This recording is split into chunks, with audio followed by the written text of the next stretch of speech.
So for the past 3 days, the Libertarian National Convention has been being held in Washington, D.C. from the 24th to the 27th of May. And I think to many people's surprise, Donald Trump appeared and addressed the crowd and made his pitch, so to speak, for the Libertarian support in the upcoming November election. And this was an interesting speech that he gave, and we're going to tell you what our thoughts were on it, why we think he did it, and what the reaction from the crowd was, and discuss all of that kind of stuff just a little bit more. So today I've got Daniel and Marco and Richard with me. I think, although you can't physically separate people on Zoom, I might have to intervene at various points discussing Donald Trump with these guys. So, Marco, Richard, give me your just general reflections about this, and then we'll get into things. Yeah. First of all, the fact that Donald Trump turned up to the Libertarians conference, it's not exactly a surprise. I mean, he kind of claimed to ally on some of the stuff they claim to believe. So it's kind of, it kind of fits. Now, before we move forward, let's discuss who's Donald Trump and who are the Libertarians. Donald Trump, we know, is effectively Obama's legacy. He is the guy who was a response to this continuous push for big governments and international rule of law and all this kind of stuff that people on the ground are really getting fed up with. So Trump seemed like the fresh, the guy coming from nowhere, the fresh alternative. We ended up with him as president in 2016.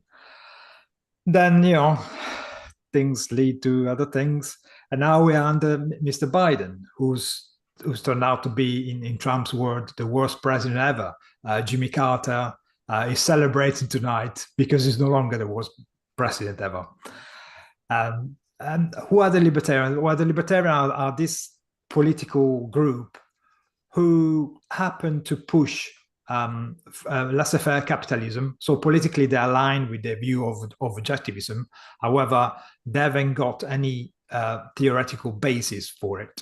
In fact, you could argue that their underlying philosophy is altruism, and, if you like, Judeo-Christian systems of altruism, which makes them vulnerable to being totally a problem when you try and defend laissez-faire capitalism from that point of view. Of course, you could argue that Trump is the last person you would like to have on the side of capitalism as well, because he's certainly not a liberal guy. He's certainly not pro-capitalism as such. He certainly doesn't have any philosophy behind him apart from, I'm a CEO, I know how to do a deal. He's not a politician, certainly not a politician by a long stretch. So he doesn't even understand how the government itself works. We've seen it in various occasions during his tenure. And to be honest, I wouldn't want either of them on this side of the barricade when we argue for laissez-faire capitalism.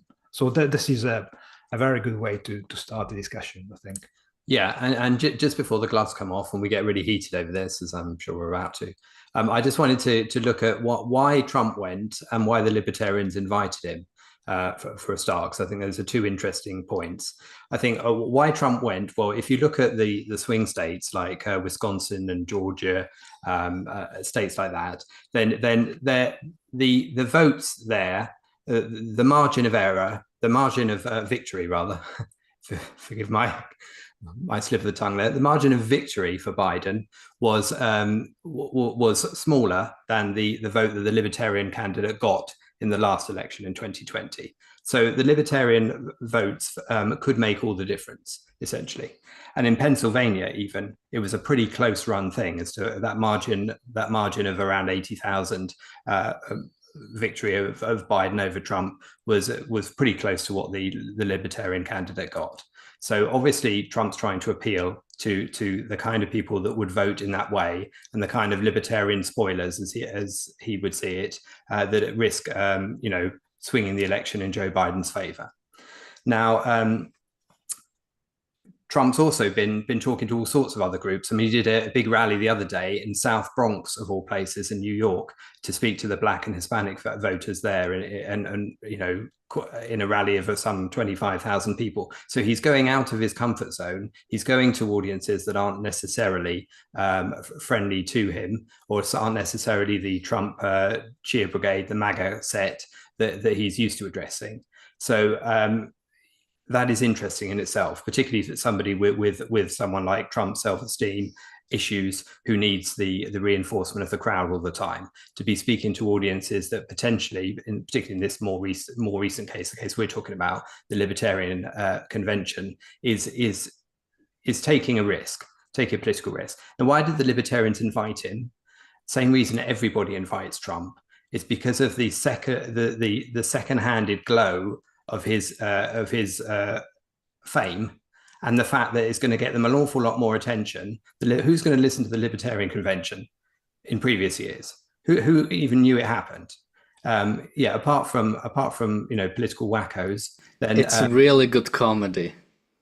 Well, I'm sure, absolutely, but in terms of shifting people's votes and for people watching it, I'm sure Trump, you know, is a way of elevating that within its coverage in the media, and also the fact that the Libertarian Party has also been struggling for funding in recent years, particularly when the Mises Caucus, part of the Libertarian Party, the right-wing side of it, took over, which is the side that invited Trump, essentially, because it kind of aligns with some of their values. Even though subsequently to inviting him, after 7 rounds of voting, the candidate they eventually went for was not from the Mises Caucus, a guy named Chase Oliver. So he's the candidate for the Libertarians. So all of that's just a bit of background, but there we go. Mm-hmm. Daniel, what were your general thoughts? I mean, it sort of just reinforced my. Why are you laughing? It sort of just reinforced my views of Trump. I mean, again, someone who doesn't have any principles, who will show up to a libertarian audience and will say whatever he can just to get a laugh, or rather just to get an applause. I mean, when he got on a stage, he got booed, but I think increasingly more and more, he got more and more applause, just because he said what they wanted to hear. We'll talk about the specific points. But again, I would never, like, it's even hard to say, like, since, you know, after the January 6th insurrection, I have increasingly gotten, but even before, but I've increasingly gotten so much, like, I have such a bad reaction to Trump that it's almost hard to, like, actually be objective. So, you know, just to stay a bit objective, I looked up everything good he did, or at least everything we would consider good he did. And he definitely did many good things, even legislatively, which I would almost think is impossible for him to actually get, you know, any sort of, like, consensus in the House of Parliament, or rather in the Parliament. But yeah, we'll talk more about overall about the single points. But overall, again, I think he is someone who has no principles and will say whatever he can just to get some support. And the reason why he came is because I think he believes he can, like we said, if he gets libertarian support, or at least some libertarian votes, it definitely does bring his chances up. But, you know, because libertarians are such a small part of a population, he is not actually beholden to them. He has no reason to fulfill any demands to them or any expectations from them. Even some that we would expect are good, but we'll talk about how many of them are actually good and how many not so. I think one detail, I mean, I take it you said Parliament, Darren, I take it you meant the Congress.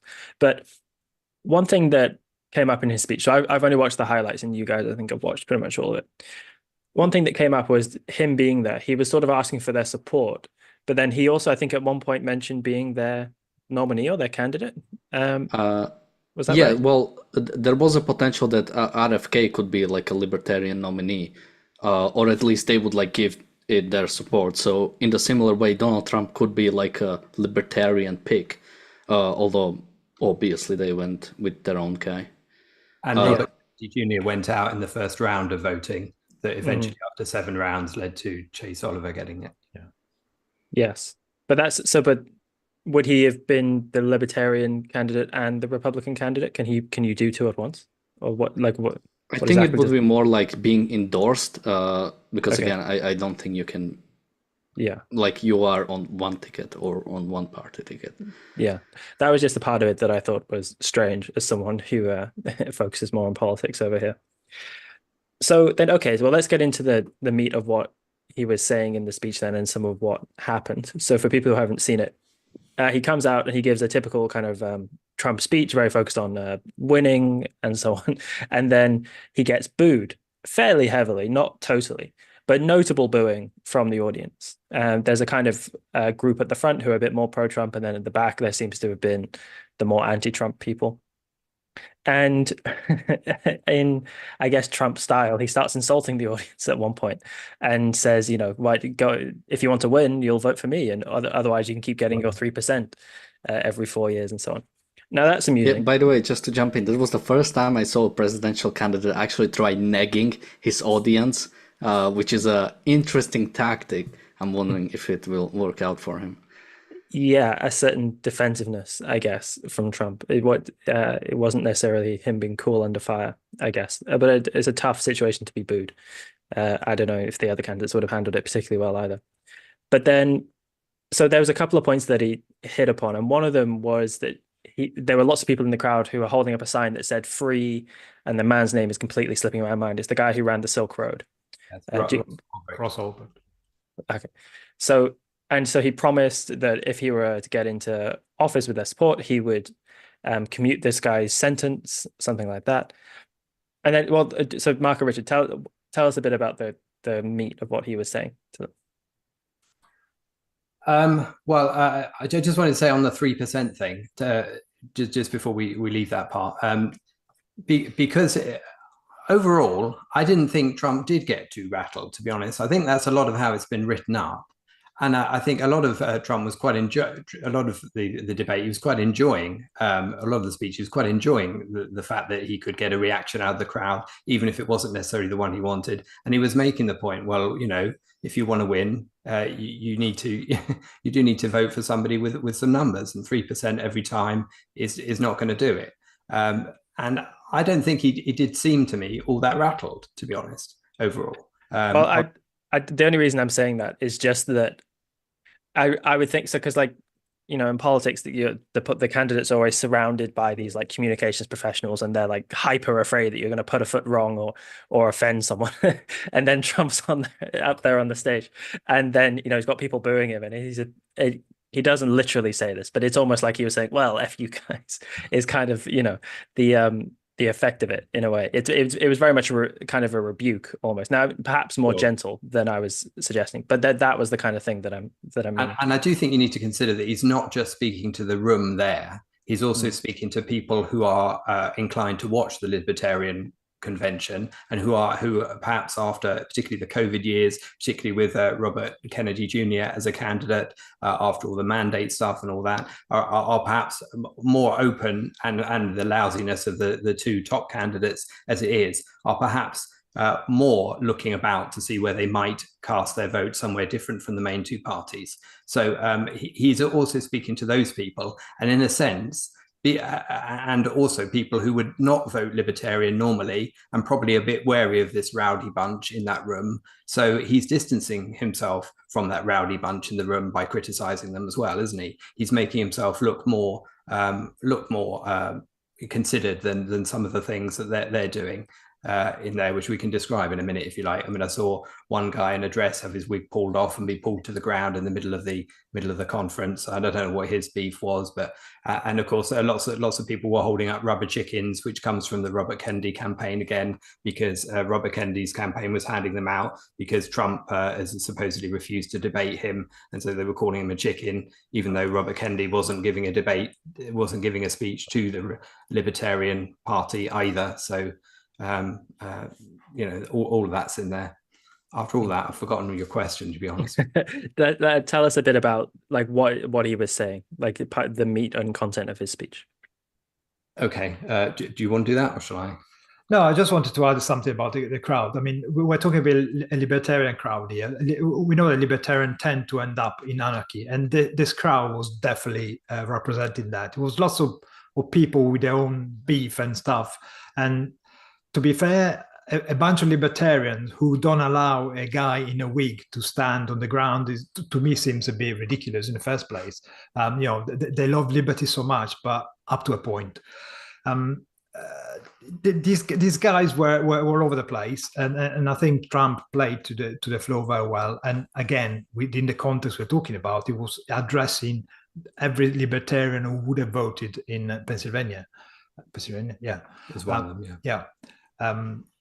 So his point, his job was actually to make the point that if you vote for me, I am more or less like you guys. I understand your point of view. Some of the policies that I did covered what you would like a state to be, the regulation and all this kind of stuff. So he was just making his own point that is one of them. I mean, we're talking about politicians trying to during a rally for votes. So all he was doing was covering his record in office as president, and he was trying to address some of the issues of the day. And I think the main bit of his speech was actually reading an article by DeRoy Murdoch, who's a journalist, I think CNN, Fox, I think, Fox. And this is in the American Spectator. Yeah, he was quoting. So it was actually effectively reading how this article was listing his achievement from a libertarian point of view. So it was he set that he goes to a conference, sets up his stores, and it talks about why I am your candidate. And under the point of view, I think he did a fairly good job. Again, Trump is not a politician; he's a showman. As Daniel said, he likes to be liked, and of course, it jars a bit because he usually is used to have this path of love and people cheering, "We want Trump" and all this kind of stuff.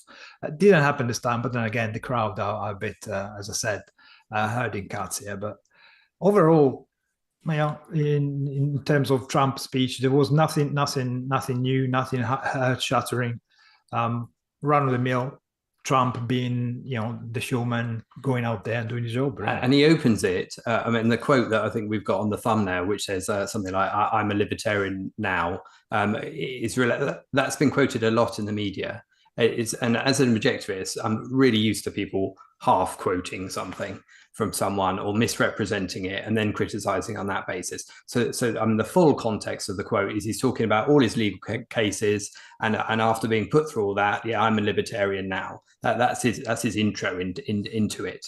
And of course, he is a politician. He is directing his everything to this particular audience and tailoring it for this particular audience. Even though the things they're chanting back at him, things like "end all tax now" and stuff like that, and of course "free Ross" for this guy from the Silk Road, and other slogans on their boards like "pork belongs in sandwiches, not in DC."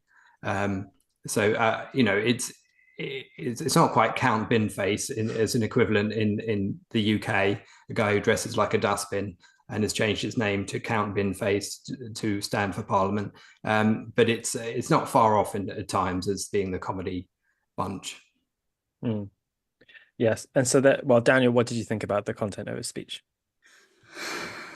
Well, so something that I think, at least I haven't heard from Marco and Richard, is, they say he's acting like a politician. He's appealing to the crowd. He's sort of saying what they like to hear. And what I haven't heard is, and that's bad, just because he is acting like a politician doesn't make him good. We shouldn't let him off the hook just because he's like the other people. So again, I would say, I would just emphasize my point. I mean, the whole, like tailoring every single thing he did to the crowd, and again, completely leaving out everything he did against liberty. I mean, pretty much every point he made that this is like a libertarian thing, or okay, something maybe we should at least tell for people: we are not libertarians primarily, and we do not identify with libertarian principles. We're mainly capitalists. The difference is I don't know how much we can talk about the difference, but basically whenever we talk about it, don't take us as primarily libertarians. So when it comes to so do we still want to talk about the overall content, or should we go to can I start with like individual things he said? Different. So yeah, we mentioned I sure as hell am a libertarian now, which again, it's always hard for me to say when it comes to politicians, if they change their mind. Let's say someone goes from like an hardcore Republican or an actual Republican to libertarian. Is that something good? Is changing minds something we want in politicians, or do we want them to sort of have consistent policies so we know, okay, they are, once I elect them into office, they're not going to change their mind? And again, if his point was that the sort of politics changed him and he's now a libertarian, again, if he's so easily changed, I mean, why is he not going to revert to anything else before? So again, if there is anything I'd like to see from a politician, it would be some principles rather than, letting whatever happens affect you. I don't think that's a lack of consistency, to be honest, Daniel. Though I think he's just making the cheap crack that me being the equivalent. He's saying me, Trump, being the equivalent of a political prisoner at the moment, or being treated like a potential political prisoner by being dragged through the courts across all of these various cases. On the basis of that, I'm a libertarian now. It's just a cheap shot, really. It's not. But it's the oldest trick in the book, effectively. You show yourself sympathetic to the audience in order to tenderize them, so they're not necessarily against you from the word go. So he's just using the stuff. He doesn't believe himself as a libertarian. Clearly, he doesn't even know probably what he means. But he knows how to address the audience, how to make them comfortable, so they're more likely to listen to what he's saying. And of course, we agree he's a principleless, chameleon anyway. So all of that element's true as well. So sure. Yeah, let's be clear on that. Can you guys hear me? Okay, I can just see. You're still robotic. Oh, great.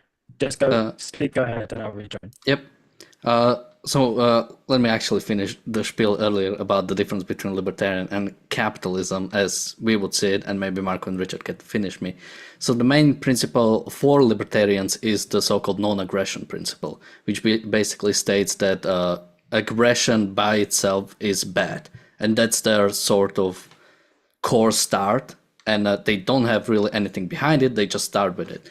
While for us as capitalists, or more largely as objectivists, we have a foundation for our principles, which is individual rights, which go from ethics that we believe that an individual basically to live an independent life has to pursue his life individually, and when it comes to politics, he has to be left alone, or he has to be basically permitted to act in order to basically reach what he wants in life.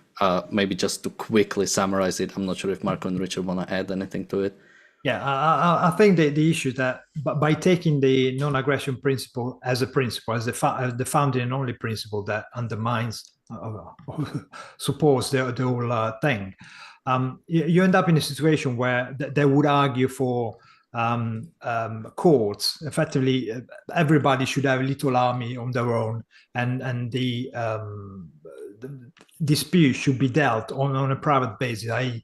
There are private companies that deal with each other as private police forces, Of course, there's if you take it to its obvious logical conclusion, ends up in a constant state of civil war, while objectivism sees the only role of the state to take away the use of force and violence from the individual, who abrogate the power and give it to the state. So the state provides the minimum service, which is the army for protection from outside threats, the police force to protect the individual within the border of the state, and the courts to deal with this kind of contractual disputes. And this is based on a bigger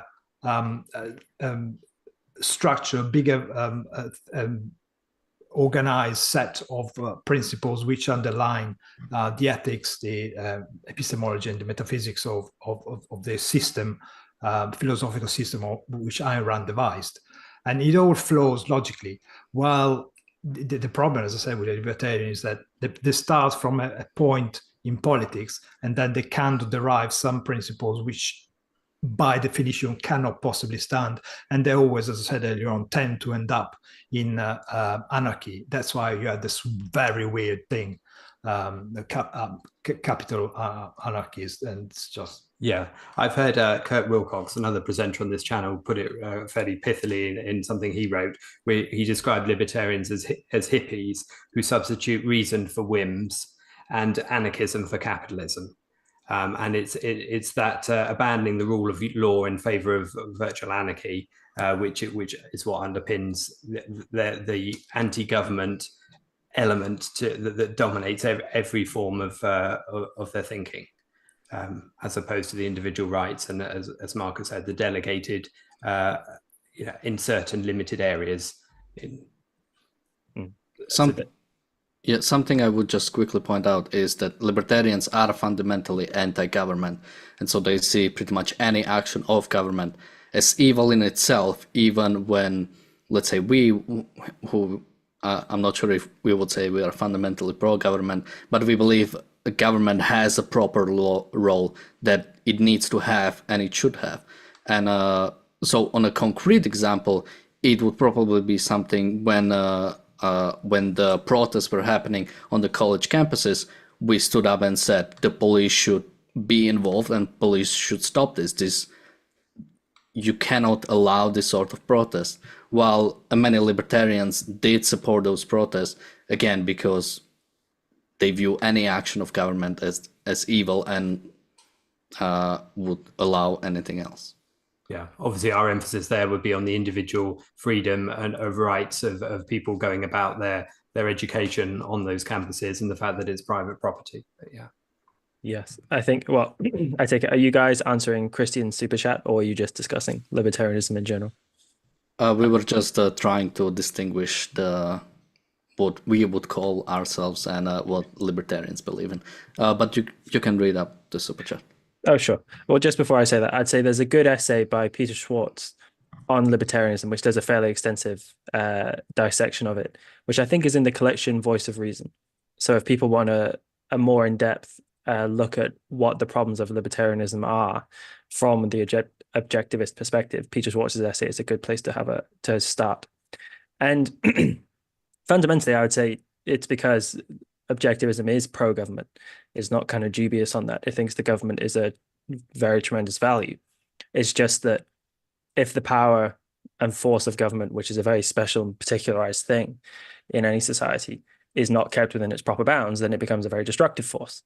And just look at any highly authoritarian or totalitarian government for an example of that. But then if someone regards the solution to be the abolition of government, or government to be a necessary evil, where you reduce it as much as you can to the point of nothingness, really, particularly then if you're talking about having privateers instead of a navy or something like that, then it's a misguided perspective, which from the objectivist critique is based in ethical subjectivism. And I had a conversation with a libertarian once about libertarianism, and it was interesting that we in the course of the discussion I found that we had to then start talking about morality, because he didn't believe that there was anything objective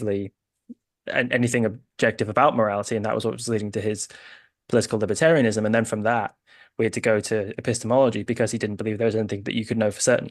And it was interesting how just well integrated it went right down the tree to his most base convictions. But Christian Super Chat says, just say it out loud. Oh, Christian gave 10 euros as well. Thank you, Christian. He says, just say it out loud. Ludwig von Mises was a great man, but the caucus named after him is a disgrace. They should call themselves the Trump Caucus or the Rothbard Caucus. So I actually don't know very much about the von Mises caucus.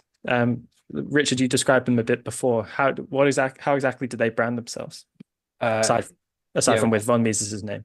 Yeah, you're milking me dry here, because the extent of my knowledge was more or less what I said, because the Mises Caucus is, I think it took over in like 2022, more or less, in terms of running the Libertarian Party, and it was their wing that invited Trump. I forget the name of the guy who runs the Libertarian Party, but he obviously didn't want Chase Oliver to be the candidate, and yeah, he comes from the other half of it.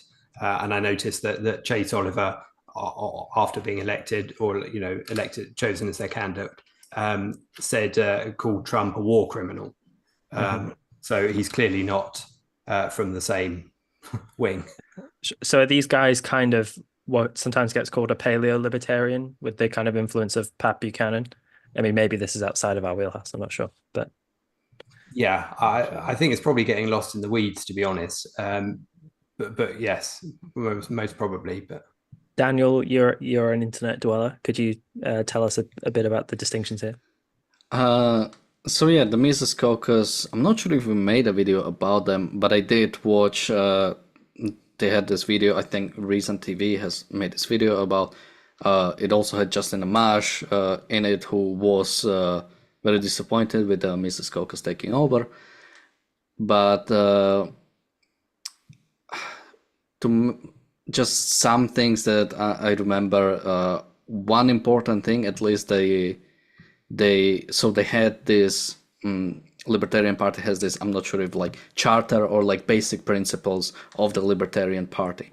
And something that used to be there was the pro-abortion statement, or at least they would call it pro-choice statement, that Libertarians Party as a political party supports the right of women to have an abortion. And basically they removed that and left it more to individual choice. So you mentioned paleo-libertarians. I think the Mises Caucus takeover was very much this sort of shift, trying to appeal to more right-wing sort of either populist or maybe Christians or whatever would you call it, that particular part of people. So it's basically trying to appeal to this sort of people, and which I don't think is anything positive. And the issue that they are split about things like the abortion, for example, comes from the fact that their philosophy is not developed. They haven't got a philosophy as such. So it leaves certain aspects open to interpretation, which objectivism doesn't. And that's why we make the point that if you water down a principle, you end up having a pragmatic solution for whatever problem you meet, and that's the thing that people often criticize us for not coming to an understanding with the libertarian, just because we have the same. We push the same political solution, which is laissez-faire capitalism. Well, the point is that if we allow for any justification or any appeasement or any bastardization of a principle, you destroy the whole principle and the whole structure and philosophy that you created. So you cannot argue for capitalism coming from an irrationality basis. We know that as objectivists, knowledge is an integration of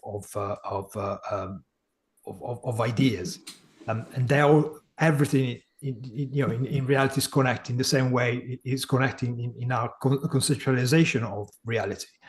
And the moment you insert something which is irrational, you destroy the whole basis of your knowledge, and that's why it's very hard to make them understand that. But that's why we refuse to acknowledge this kind of path.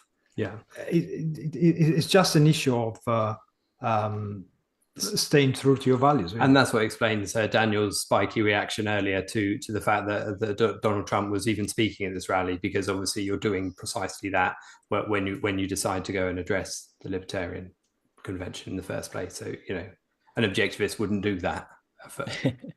Yes, I know. Leonard Peikoff was quite spiky about being associated with libertarianism for many, many years, and as another example of that kind of thing. So, not that I'm comparing Daniel to Leonard Peikoff. Peikoff doesn't deserve that association. Okay. Let's calm down. So another part that came up in the speech, which I thought was interesting, it maybe doesn't need a huge dissection, but the January 6th. Wait, actually, before we go there, because we're gonna argue a lot after that, so I'll just bring up one more point before that, connecting to the our pro-abortion stance. So one thing he mentioned is, he was like listing off his achievements, and one thing he said is, "I appointed 3 Supreme Court justices, which is very rarely seen." And as soon as I heard that, I was like, "How is this even his achievement? Like, just the fact that there were 3 seats vacant while he was a president. I don't see how that is supposed to be his achievement." I also think that is weird to say as an achievement. Perhaps what he means, because I take it all of the people who got into those seats were conservative nominees. And again, what has that achieved was a repeal of Roe v. Wade. So again, just the fact that he mentioned that, and the Libertarians, or that at least he uses that as trying to appeal to Libertarians, either tells me something really bad about Trump's ability to actually appeal to his audience, or about the Libertarian Party, that they would view this as something positive. Well, to be fair, you're talking about a Democrat who's on the ticket for the Republican Party, really. Trump is no way a Republican as such. However, he also says things like, I don't get this. He gets the support of the Republican Party. Sure. I mean, for every intents and purposes, he is a Republican. He's the leader of the Republicans right now. But the fact that he says things like, I will protect our God-given rights. Well, they're not given by God in the first place. So he has this kind of mentality that it's the common denominator of our culture, isn't it? He doesn't quite get it, but unfortunately, he happens to be the next president of the United States. We're in the well, his polls are. He's leading a bit in polls by a couple points, but it doesn't mean. Well, I think it's a more arguable thing in the UK. Or it's more debatable to say whether Trump is going to get it than it is in saying that Keir Starmer is definitely going to be the next prime minister here. So it's still everything's still to play for with the US, so far as I can see. But let's go on to the argy-bargy then about January 6th. So he said at one point, one of the things that he would do is that he would release, I think he said, the people who are still arrested after the January 6th. Now the word I choose next, insurrection. I suppose it's going to reveal something, but it's the insurrection. And he referred to them as hostages, which I thought was an interesting choice of words. And my recollection is that got cheers from the crowd. Was there any booing at that, or was it broadly support? I think booing was throughout whatever he said. I mean, pretty much throughout the whole speech, there were some people cheering pretty much everything he said, and some people booing everything he said. But I think this one, you're again robotic, so I'm not sure what you said. But there was definitely during after he said he would pardon the January 6th insurrectionists, the applaud was definitely heard much more than any booing, which again goes to say that libertarians are so fundamentally anti-government, and also Trump himself. I mean, anything good that he has done in the past, I think is completely superseded by what he did on January 6th.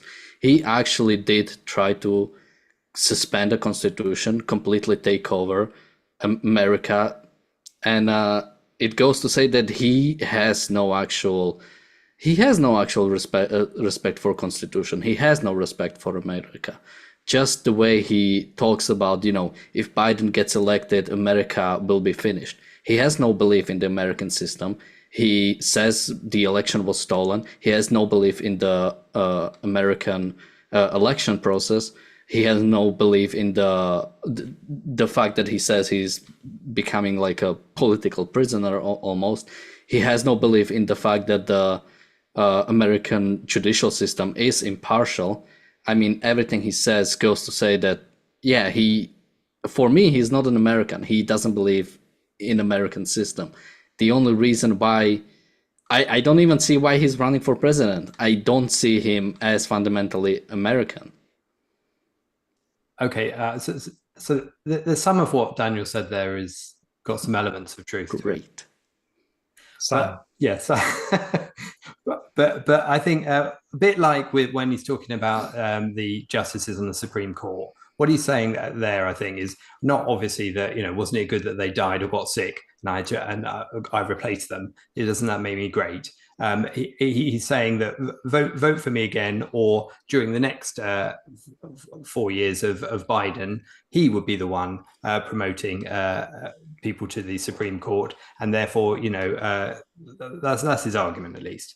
I think on the and again here, when he's talking about the hostages, now obviously that's in the context of what we're talking about a lot of the time in Israel, that's a horrible phrase to use, and I want to be clear on that for a start. So that is distasteful phrasing, to say the least. But what he is doing here is trying to take the political prisoners type argument, the same as he's referring to himself and the court cases he's going through and why he's a libertarian now to this audience. He's saying that he's in order to get a clap from the crowd, he's saying that he would free the January the 6th individuals currently in prison for the events of January the 6th. Take a stance. Don't say individuals. Well, they are individuals. We're lumping them all together, so that already creates a number of problems as to who we're talking about and whether the penalties given those individuals is commensurate with the level of criminal activity each one enacted, or whether it's more of a political nature overall. There's certainly an argument to be had on that. Yeah, and it's, Trump is frustrating. He's definitely not the intellectual kind. Unfortunately, he's not the kind of person who argues anything in a rational way at any point. And partly it's because of his psychology, partly because perhaps he's not very bright, I don't know. The issue here is that, first of all, talking about insurrection is a bit of a push. But he definitely seems to come across as not really knowing what the role of President of the United States was.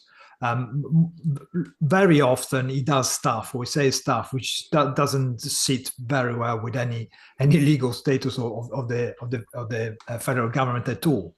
And it is awfully disappointing that he did what he did in terms of continuation of power, passing effectively the baton to Biden. That's deplorable, despicable, whatever. However, to call it insurrection is a bit of a push. Go on. Saying it's disappointing is such a huge understatement. America has the longest, basically, voluntary giving up of power. The fact that who used to be general, but President Washington, after 2 terms, said, "I have enough and I'm going to work on my farm. I'm not going to be a politician anymore." This has set out a precedence that I think has allowed America to sustain and live for so long. But something that was disappointing, I think, was what FDR did. That the fact that he decided to run for 3rd and 4th election.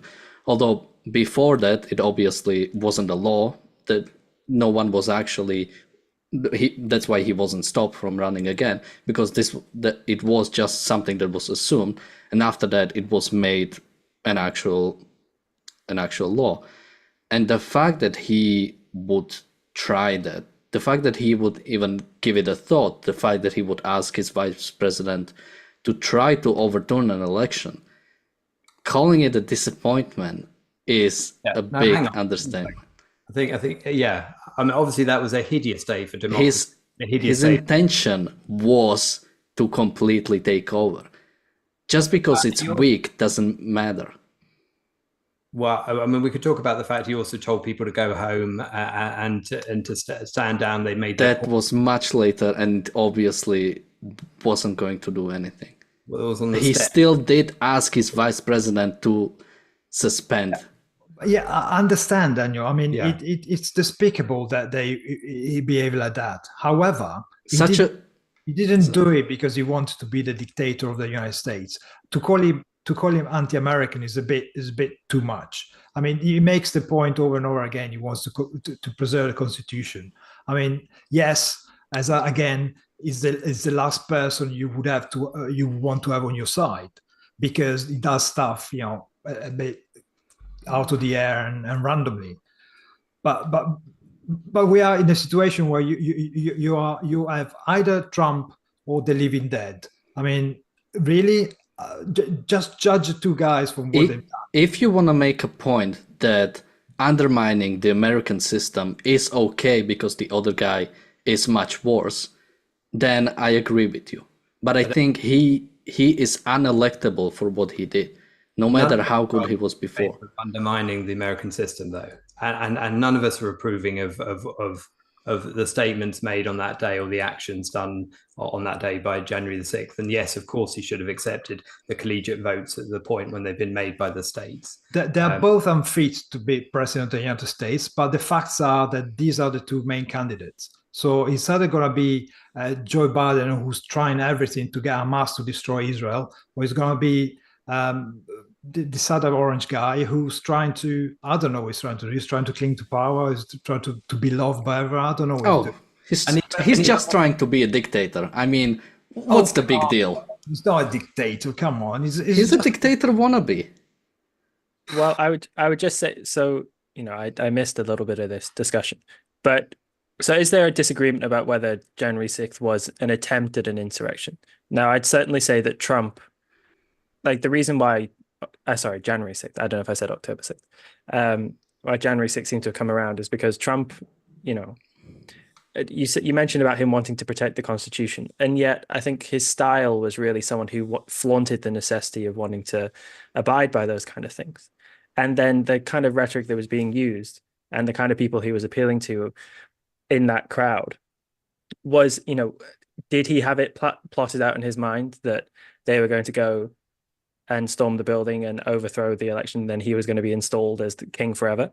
That seems like perhaps a bit too much, but there certainly seems to have been either a tremendous foolishness or a massive irresponsibility where he had an inkling that something like that was going to happen, but maybe just not fully, you know, plotted out at that level. As I said earlier on, I'm ready to bet he actually didn't know about the kind of role of the Constitution, the kind of expectation that the president would pass the I mean, I'm ready to believe he's ignorant enough about the political. Why would you ever want such a person in power? It's someone who doesn't even know. Because you haven't got a choice. Of course, I would. You have? Well, you don't have a choice. You're not going to vote. I'm glad I don't, because yes. I'm glad I don't have to choose between those two things, because we got it bad enough here as it is in Britain. But right now, I'd much rather be in Britain than in the United States having to make that choice. And obviously, Robert Kennedy Jr. is even worse than either of the other two. So I'll throw that in there as well. Sure. So, but then what's the bone of contention then around January 6th? Well, I think he is unelectable for for what he did.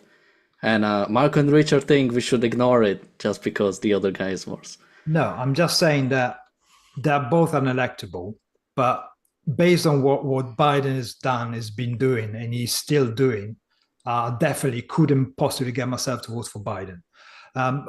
Trump, under protestation, under duress or whatever, probably will vote for him if I had to choose. I'm glad, as I said, I don't have to do it.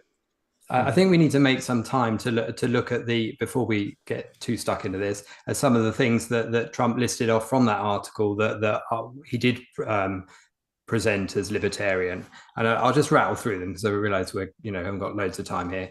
But he talked about the 1.5 trillion tax cuts and Jobs Act, reducing without reducing spending. You count them and I'll quickly. Okay, he talked about for every regulation the article talks about for every regulation he introduced, 8 were withdrawn. So reducing withdrawal, energy independence, and for America, and drilling for oil and fracking, etc. Withdrawing from the Paris Accord and the environmental impositions from abroad. Reducing the diversity, equity, and inclusion stuff by reducing federal funding to organizations that were implementing it, increasing NATO funding from other countries, but in order so they actually meet their 2% as they've promised and failed to do. He obviously talked about obliterating the caliphate of ISIS and all of that. Now. He talks about peace in the Middle East. Now, obviously, this is Trump exaggerism here. And, we probably don't have time in 6 minutes to discuss the Abraham Accords and everything that they constitute and what happened subsequent to those. But nevertheless, that's one of the things. And the military isolation of Iran, particularly after the Obama years of cozying up to Iran or capitulating to Iran. So, and of course, it is proposing some ridiculous and frankly frightening stuff, but especially about Ukraine and Russia. And yes, he went and shook hands with Kim Jong-un, and it's again despicable. But he only does it because he thinks he can do a commercial deal with a dictator. Yes, he doesn't think, but in balance, if I have to choose, I would go for him, if anything else, because I'm sure that once he's faced with the consequences of the action of America, you've realized actually standing up to Russia is the right thing to do. And, he moved the capital to Jerusalem in Israel. But what's Biden doing? Embassy. Sorry. The embassy. What Biden did, the first thing he did when he came to power, he destroyed the energy independence of the United States, which was an exporter of energy. And effectively, for 4 years, America had the Middle East by the cojones because of that. Biden, what he did, he let them make lots of money.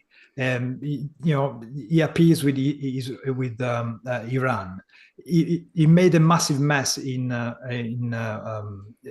withdrawing Afghanistan. The guy is a tragedy, and the problem is not just the guy, but the people behind the guy. I mean, nobody believes Biden as a coherent idea anymore. It's the machine behind him that's pushed this kind of politics, and this machine behind him that will be in power for another 4 years. Yes, Trump is hardly the choice or the solution to it, but really. So I agree with everything you said, and still Trump is unelectable for what he did. I think it's the fact that we have a peaceful transfer of power, the fact that we have a constitution, well, they have a constitution, I'm not American, that has to be followed is fundamental. And I think any single policy is not gonna get whatever. If he was a perfect objectivist who would completely he would get rid of the whatever even if he was perfect in every other aspect, what he did on that day, I think, disqualified him. And I mean, there was a potential talk that he would actually be disqualified from running based on the I can't remember now exactly, but basically the fact that he participated in it, he would be considered as like that states could refuse to put him on the ballot. We talked with James Valiant about it, and so I'm now gonna sort of appealed to his authority, and he said there was not enough evidence that, or at least that should be allowed, that it should be not possible, or basically bar Trump from election. But if there ever was a person coming close to that, Trump was definitely that person. Yeah, but just came close, did he? So Enric gives a $10 super chat and says, I listened to the rally on January 6th, and Trump and the other speakers clearly said that the acceptance of the election should be stopped. During the insurrection, Trump refused for so long to ask it to stop. So I need to go and re-listen to exactly what was said, because I watched a documentary that was on it at the time. But I think the way, without having gone back and re-listened to exactly what was said, my recollection of it is that of what I thought about it was that someone who's going up there and saying these kind of things is coming to it with such assumptions, which are a massive irresponsibility about what could happen here. And because if he didn't intend it to be an overthrow of the government, it really had the potential to blow up into something like that, unfortunately. And so I think that's something that, and I would agree with Daniel, basically. I think he's so unforgivable that he shouldn't have been nominated for the Republicans. And the condemnation there is on the Republicans for being so tribal that Trump is the one that they went with, when actually, although the other people running for the nomination this time around weren't exactly squeaky clean and great, I would have taken DeSantis, I think, any day over Trump quite easily, or Nikki Haley or whoever. Yeah, so the tragedy is that they didn't. That's what we're here. Sure. Yeah. I mean, the tragedy is we've got these two candidates. I mean, this episode and our election coverage, as it gets closer to the day, we could end up not doing a show and just replacing the entire episode with a thumbnail saying none of the above. None of us need to open our mouths, because I mean, that would be where we'd all unite on, I'm sure. Sure. Well, I think in the US elections, you can write people in, can't you? So if everyone I think there is actually a guy running called None of the Above, or something similar. Maybe everyone could write in Yaron Brook, and then we might be in a better situation. I wonder whether Yaron would take that if somehow. Well, I think protest votes for objectivists are usually voting for John Gold, so hopefully we'll get him one day. That's funny. Did they write in John Gold on their electoral ballots? I think I heard that some people that are protesting just write in John Gold. That's funny. What were you going to say? I bet Yaron would prefer that option, because I'm not sure I would be very pleased. I think he'd have to move, but yes, possibly. But what were you going to say, Dan? So I recommend everyone looking out the actual timeline of the January 6th insurrection. But so the "you have to go home now" happened on the January 6th at 4 p.m. What happened earlier at 1 a.m., President Trump tweeted, "If Vice President Mike Pence comes through for us, we will win the presidency."